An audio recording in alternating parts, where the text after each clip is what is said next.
In this forecast video, we're providing a crucial update on Tropical Storm Ian as it is expected to strengthen into a hurricane and majorly affect Florida. Alrighty, welcome back into another more weather forecast video. Let's get on over to what we're talking about in today's video. Again, we're looking like we usually do at the 5-day graphical tropical weather outlook right now, and we have a lot to talk about, so you're going to want to stay till the end on this video. We have a lot to talk about. So right now, we are looking at remnants of Fiona post tropical cyclone Fiona up here near Nova Scotia.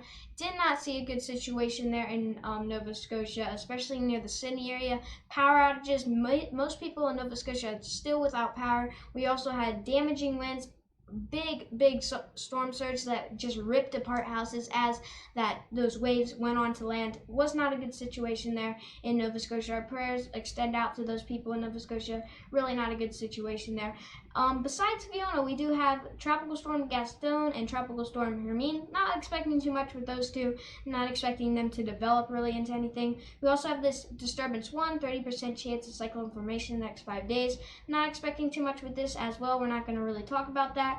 But the main thing we're talking about in this video is Tropical Storm Ian, as this is expected to strengthen into a hurricane, like I said in the intro, and affect Cuba and possibly make landfall in Florida. That's what we're expecting with Tropical Storm Ian, and let's get right into things. So as we look at its track right now, let's time it out. So by the time we get into 8 a.m. on Sunday, this will be just south of Jamaica.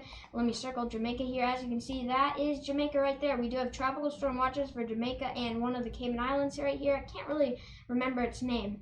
We'll get into Grand Cayman Island here in a few minutes, or a few seconds really. So this is expected Tropical Storm Ian. It will be a tropical storm as it goes south of Jamaica.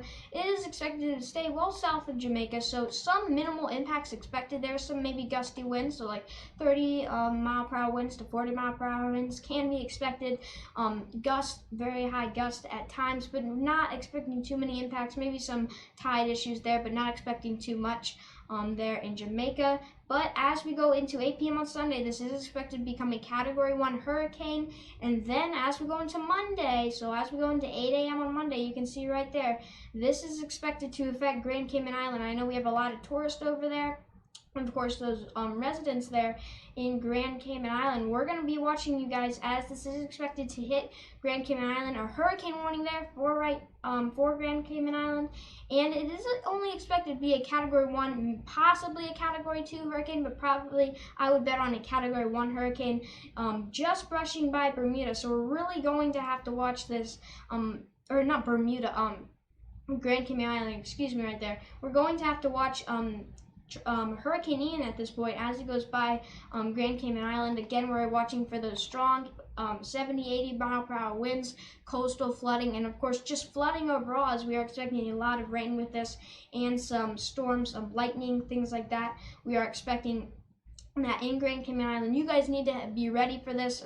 Make sure you're getting prepared right now, because you only have a few days until early Monday when this is expected to hit you in Grand Cayman Island. So you need to have a plan. If you want to evacuate. I wouldn't say you really have to do this. This isn't the end of the world. Just a Category 1 hurricane, but still a pretty significant storm here. And as we go into later on Monday and into early Tuesday here, this is expected to hit Cuba, and by the time it hits Cuba, it is expected to strengthen into a Category 3 hurricane. Now, will this weaken it a bit? Will this let it not be able to develop as much once it hits Florida? So this will help Florida, that Ian is expected to hit Cuba? Yes, but we are still expecting significant hurricane impacts in Cuba. So coastal flooding, not from the coast, but just all that rain, because again, rain coming over the same areas, that's going to cause flash flooding in the Grand Cayman Islands, Cuba, and of course in Florida. We're watching that closely. That's going to be one of our biggest impacts. And of course, those destructive winds in Cuba, we're going to have a lot of destruction here in Cuba as this storm rolls over you guys. In the eastern region, again, or in the western region, excuse me, the western region, the Havana region as well. We're watching Havana, Cuba for impacts here from Hurricane Ian, major Hurricane Ian by the time it gets to Cuba, and it will be a Category 3 hurricane, so pretty big impacts there in Cuba. You guys need to start getting prepared for this. I know you guys in Cuba are used to this, but still, you guys need to take this seriously and get prepared. Evacuate if you would like. I'd say if you would evacuate, just drive on over to central Cuba into eastern parts of Cuba, then you'll be more safe from the storm. If you want to ride it out, again, have a great plan so you will be able to safely ride that out in Cuba. Also, as we go into Wednesday here, keep going into next week. By 8 a.m. on Wednesday, still a major hurricane, but by the time it gets to Florida, we have a huge cone of uncertainty. So where it makes landfall in Florida, for right now, we do not know. This is a very large cone of uncertainty all down the western coast of Florida. You guys need to start getting prepared for this. Now, we don't know where this is going to make landfall. Could it make landfall in Fort Myers, Tampa, say Panama City, places south of Tallahassee, Destin area, so where a lot of tourists usually are? We don't really know. It could make landfall in any of those regions. Or right now, I'm more leaning towards places up here in the Panhandle or down here near Tampa. So if you live in Tampa, start getting ready for this. Everybody along the western coast of Florida, especially from the Panhandle, from Panama City down to Fort Myers, you guys need to be ready for potential landfall. Now, just because I'm saying this doesn't mean it's going to make landfall there in Tampa, or it doesn't mean it's going to make landfall there in Panama City, but you still need to be ready for this, because as we go into the coming days, we will know which area along the western coast of Florida we are expecting this storm Ian to make landfall. It will weaken a bit by the time it makes landfall in Florida, so probably a Category 2.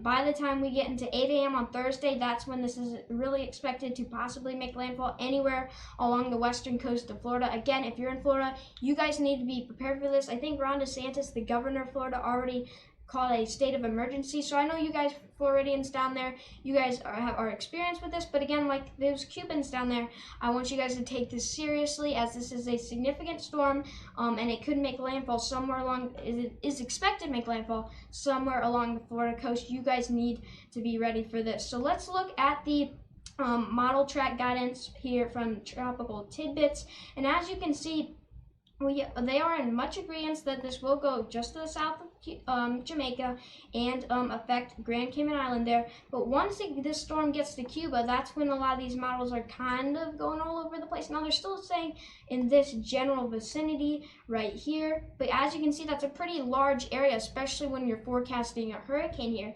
Most of them are staying in this general area, making it have landfall somewhere near Tampa, but some models, especially the GFS, are taking this up towards the Panhandle of Florida here, and we're really going to have to watch this.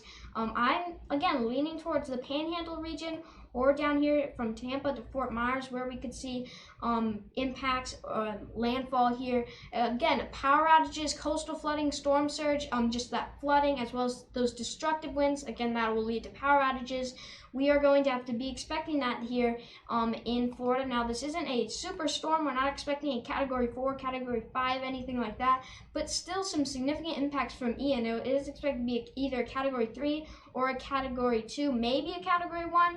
We'll hope for that, but probably a Category 2 when it makes landfall in Florida, and we are really going to have to watch that. So that was your update on the tropics right now. Again, Tropical Storm Ian expected to strengthen and become a hurricane and majorly impact Florida. You guys are going to have to be ready for that in Florida, Cuba, and Jamaica, as well as the Cayman Islands. And as always, stay prepared out there, and as always, I'll see you in the next one. Goodbye.